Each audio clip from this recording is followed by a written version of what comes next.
If you keep attracting low quality women, it's not bad luck. It's because you keep choosing from scarcity and because you attract who you are, not who you want. It's men that usually lead the relationship and later on the family. So it's men's responsibility to either choose high quality women, help the one that they currently have to level up, or force the ones that want to stick to a lower quality lifestyle to either level up or stay single and disappear. In a minute I will show you exactly the moment that this flipped for me and the 3 signals that were keeping me stuck. And I'm not saying this to shame you. I'm saying this because the moment you see the pattern clearly, you can finally break it. By the end of this video, you know exactly how to break the pattern and start attracting high quality women that match the kind of man you want to become. And if you can't get dates at all, you learn how to attract quality women following a proven framework. This video has 3 parts: where I started, what it cost me, and the framework that fixes it. I had a lot of trials and errors to figure it out, but if you are expecting pickup lines, gimmicks and routines, this video is not for you. I'm not teaching you how to manipulate women, but if you're willing to do the work for healthy relationships,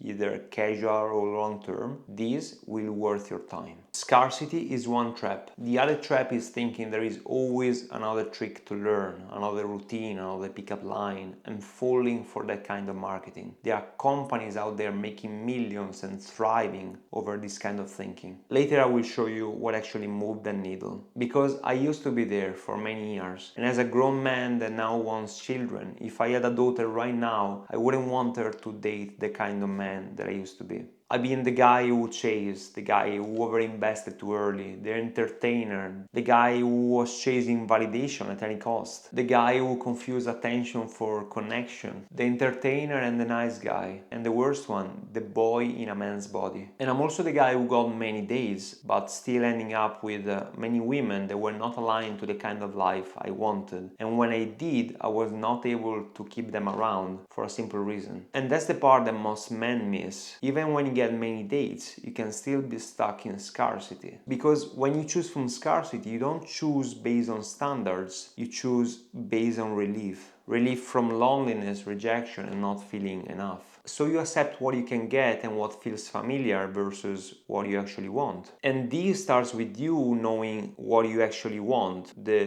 perfect avatar like in business, because if you don't, you will make space for anyone without setting boundaries. There are 3 habits that scream scarcity. I will point them out after I share my story with you. The cost is months or years wasted, drained energy, damaged self-respect, and you slowly lowering your standards without even noticing. Until one day you look up and you realize that you slowly trained yourself to tolerate the wrong life. Plus, years are gone and you cannot get them back. In a second I'm gonna show you exactly the moment this flips. Because there is one point when dating stops feeling random and starts feeling predictable. Not because you learned a trick or a routine, but because you became a different man. Think about a Zen master building his garden. In the pickup industry you say, I'm going out in the field, like you're going hunting, which is horrible. The Zen master built his garden, so the dragonflies come to him instead of him having to chase the dragonflies. Later I'll show you what the garden is in real life. But to make this make sense, I need to take you back to where I started, early 2011. Part 1,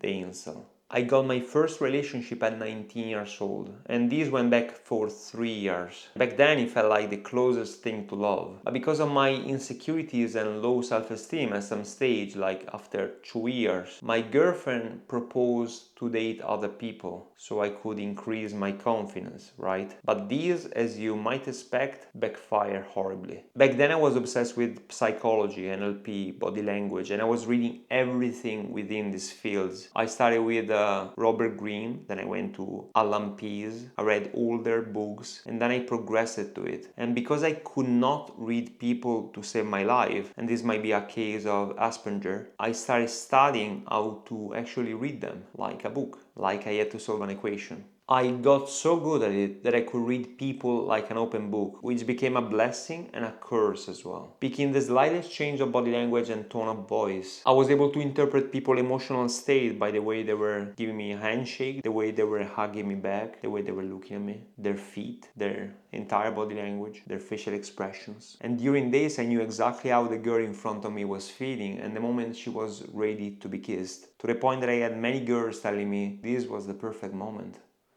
I knew. And it might not sound as much, or maybe it sounds like bragging, but to me it felt like superpowers and I was discovering a complete new world. Little did I know back then that this was like dynamite into a kid's hands. In this period, my ex and I were planning to go to Australia, and because of it I started going to Facebook groups, and I eventually ended on one Facebook page called I Love Sydney. And by scrolling through it, I found this name of this Swiss girl, and it felt like the name was calling to me like the ring to Frodo. And then I looked at her photo and I was completely hooked. And I did what every 21 years old would have done. I sent her a friend request. And after 24 hours, she accepted it and she sent me a message. Luca, how did you find me? After last weekend in Milan, I thought I would never heard from you again. You can imagine I was confused, so I told her there was a mistake and I added her because I saw her name in a group and I wanted to ask information about Australia. And if she wanted it, I would have loved to keep writing. She agreed, and since I had a blog at the time, she kept reading what I was posting and eventually developing trust in me. And one day she proposed something out of nowhere. She told me she had some relatives in Riccione, close to where I lived, and she asked me if I consider meeting if she came all the way from Switzerland to down there, which is around 7 hours drive. And if I was interested to meet her, she would have organized it in the summer break. So eventually we met, and man, she was stunning. I arrived to our first real meeting 30 minutes late, and of course she was furious. But she was also laughing, saying nobody in her life made her wait so long. We spent the afternoon together and later on the evening. And I remember like it was yesterday. She made a joke to which I replied and she started giggling. And all in a sudden she starts shifting her body language. And she did one thing that I read a few days before, literally, in a book from Alan Pease. This was a chapter about sexual signals. So picking this as a 21 years old, I thought, bingo. And you might think that this is just a coincidence. In these psychology books and body language books, all the time they talk about coincidences, that one body language like this can be a coincidence because maybe the person is cold. But then there is Agatha Christie, which says one coincidence is just a coincidence, two coincidences are a clue, three coincidences are a proof. Apply this to body language and you will likely understand what people mean before they even speak. This was the first time I understood attraction can be learned, and this realization is where the danger starts if you don't have the foundation to use the newly understood powers in an ethical way. This night eventually led to a relationship, a meaningful one, 1 year later, but it also showed me how easy it was to generate attraction with women with what I learned. And if marketing and good fiction told me anything, power is nothing without control, and from great powers come great responsibilities. And a boy getting his hands on these skills is like giving the one ring to the wrong person or creature. There is a thin line between charismatic man and manipulating pickup artist, but back then I couldn't see it because these felt so inebriating, be able to create relationships, dates or hookups out of thin air at any time of the day or the night. And I was looking at the world through the eyes of a boy that felt like he just unlocked some superpowers. And this led to years of life living like a rock star, obsessing over anything related to the feminine, learning through books, courses and seminars, but also to emotionally hurting a lot of people and many failed relationships. This point of my life was obsessing over mastering this one skill over anything else, to the point that nothing else mattered. I stopped filming, I stopped creating content, I stopped writing my book, I stopped reading non-practical books not related to the skills I wanted to learn. All the curiosity I had and all the time I was investing was just about one thing. I was going out 5 nights a week drinking water, with people stopping me and asking me, "What are you drinking?" "Oh, vodka." Because I wanted to learn confidence in a healthy way, not depending from alcohol all the time. Which in the end it proved to be the healthiest decision I ever made. Hands down, I would be an alcoholic now.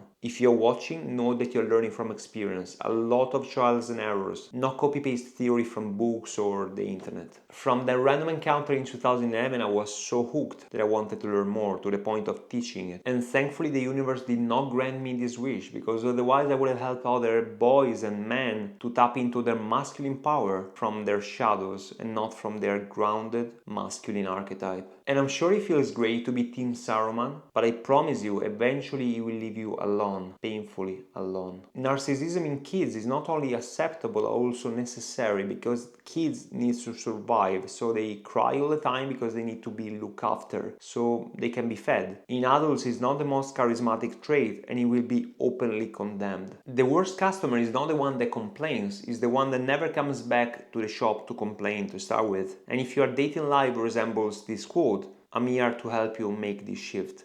Part 2. The rabbit hole. This is how crazy my journey went, and if you like books, you will love this part. It already started in 2012 when somehow in a small hostel in the countryside of South Australia, I met a Chilean guy that handed me a book called The Game from Strauss. Now, if you know this book, you know it started a cult-based community. As I was reading through the pages of this book while I was sharing the experience in Australia with my girlfriend at the time, I felt I landed my hands on some treasure, but also something inevitably broke because I stopped looking at her with the eyes of a lover. The more I learned about this world, the more I distanced myself emotionally from her. Year after year, I started reading and collecting books on anything about psychology, the feminine, sexuality, dating, to accumulate and to put into practice as much as I could. There were psychology books, dating books, sexuality books, medicine books, biographies, and finally the one book that showed me that everything else were just a marketing strategy and a waste of money and time. Models from Manson. This is where I learned the truth, and I couldn't look at anything in the same way as before. Most of what is sold is performance. The real work is becoming and embodying the man. Everything else will start reacting to that. From 23 to 28, I did everything in my power, practicing, learning, and getting out in the field to become one of those men that were able to attract any kind of women, like the marketing goes, and make it as a full-time job and getting paid thousands of dollars to travel the world and teaching other men to become better with women. And through this journey, I landed on something called simple pickup. And you can imagine that as a young man, I was mesmerized. They were promising something that felt like a dreamlike, like Hollywood movies. And I assure you, this stuff works, but there is a manipulative way to make it work and a healthy way to make it work. After a lot of years meeting a lot of women, I still felt something was missing. And this only shows how good the marketing of these companies is and how naive the average man, including me, is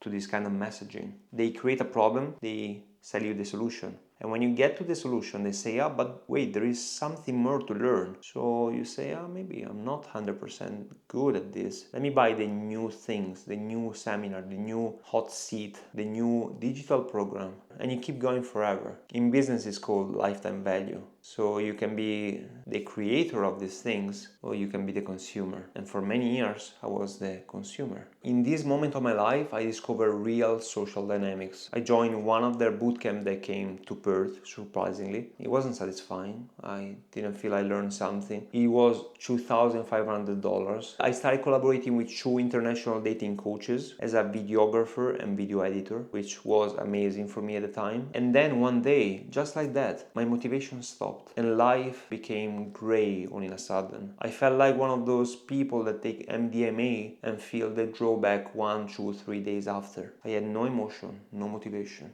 I wasn't doing anything, I wasn't going out with anybody. From that headspace, I did the most selfish and stupid thing I could do. I chased a girl I was working with, and eventually we started dating, and that led to our relationship. Now, in retrospective, I do realize that this is like building a house on a swamp. If you don't have the foundations, you will either attract who you are, so if you are in a bad state, you will attract bad or worse, or either one of the parties will realize that the other person is mimicking certain high-quality traits and putting up a persona until the honeymoon phase is over and the mask will fall off. Then they will get hints and walk away as soon as they know what's happening. And if you're wondering, I was the bluff. Needless to say, the relationship failed badly. And as soon as it did, I went to a silent retreat in Bali for 4 days just to recollect the pieces and get some clarity. A center deep in Bali, surrounded by UNESCO protected rice fields, with nothing but silence, meditation,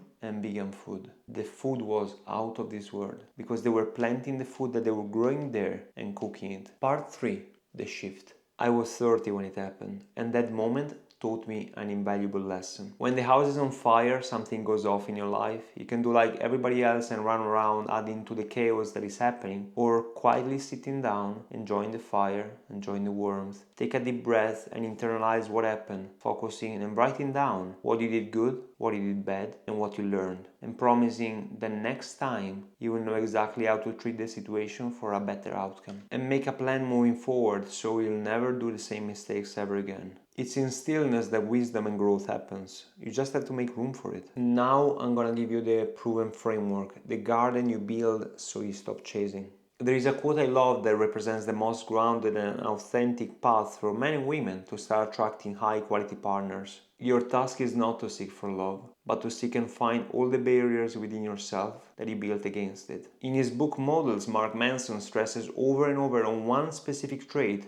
that makes everything else click. Highly recommend to anybody to read this book. In the book, Mark describes his dating mayhem, and he goes over and over on one trait that he stresses is the opposite of manipulation, vulnerability. But not using vulnerability as a pick-up technique to get women off guard, but as an authentic expression of what you feel. So if you're feeling nervous, just tell her as it is. You go and see somebody in the street while you're doing your things, and you walk past and you never see her again. Instead, say hi and say, I'm actually feeling nervous right now, but I wanted to say hi because I find you so elegant. And if you have to make a compliment something specific, not her beauty. She has very little ownership to her beauty. Maybe her mom and dad did a great job, but maybe the way she matched her makeup and her earrings, or the clothing she's wearing, or a hairstyle, that's something she can take ownership of. If you're nervous doing this, the more you do something, the more the brain relaxes. There was a saying in the pickup community which was, show proofs to your brain, not promises. And it's like jumping from the cliff or doing skydiving. The first time you do it, your body thinks it's about to die. Same as laying on the ground in a very busy street. I tried it. The body is freaking out, thinking they're coming for you. But if you do it 3 times, 10 times, 100 times, it becomes easier. So you start acting more natural, more confident, because there is no more fight or flight response. There is just you self-regulating your nervous system and talking like your real self, not like a constructed character. All the self-development and techniques can be discarded by just doing the inner work. And you know what it is solving your traumas, learning better skills, practicing better habits,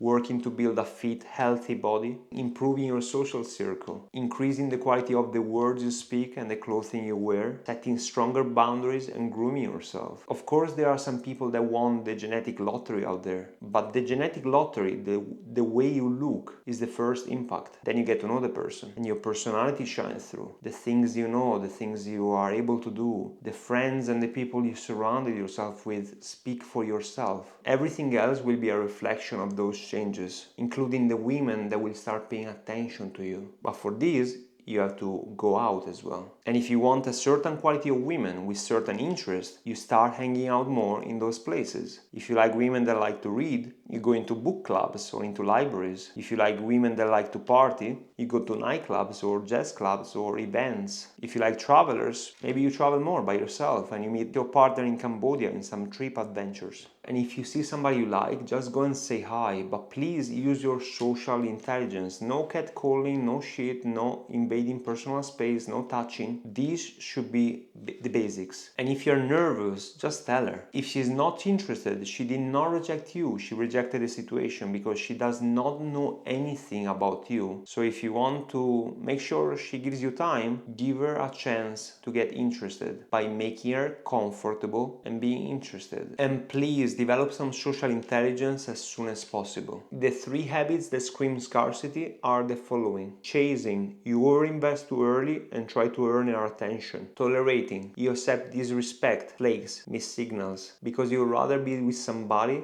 than by yourself, and this leads to codependency. Performing, you hide who you are behind the persona, hoping that this gets you love or gets you laid. And the framework to fix this is simple, because you don't fix scarcity by hunting harder. You fix it by building a life that attracts the kind of woman you actually want, and then From a place of abundance, you choose a partner that matches with your goals, your desires, and your values. Step 1 is removing all the barriers, like an elimination diet, inner work, shadow work, healing your traumas, and learn how to regulate your nervous system. Step 2 is upgrading your masculine through food, sleep, gym, skills, habits, and grooming. Step 3 is changing your environment with friends, rooms, and places where your dream woman actually exists. Now, you know the basics, but if you want to go deeper, I'm building a Skool community. And it's specifically designed for men that are serious about installing the skills, habits, and lifestyle that make them attractive to the right people and want to become a threat in the best possible sense. A body that rarely gets sick because you train, eat, sleep, and recover like it actually matters. A mind that thinks clearly because you control your attention, regulate your nervous system, and stop living on cheap dopamine. A life built around freedom because you understand the real levers: money, high income, skills, environment, and standards. I'm creating the system I wish I had when I was 20.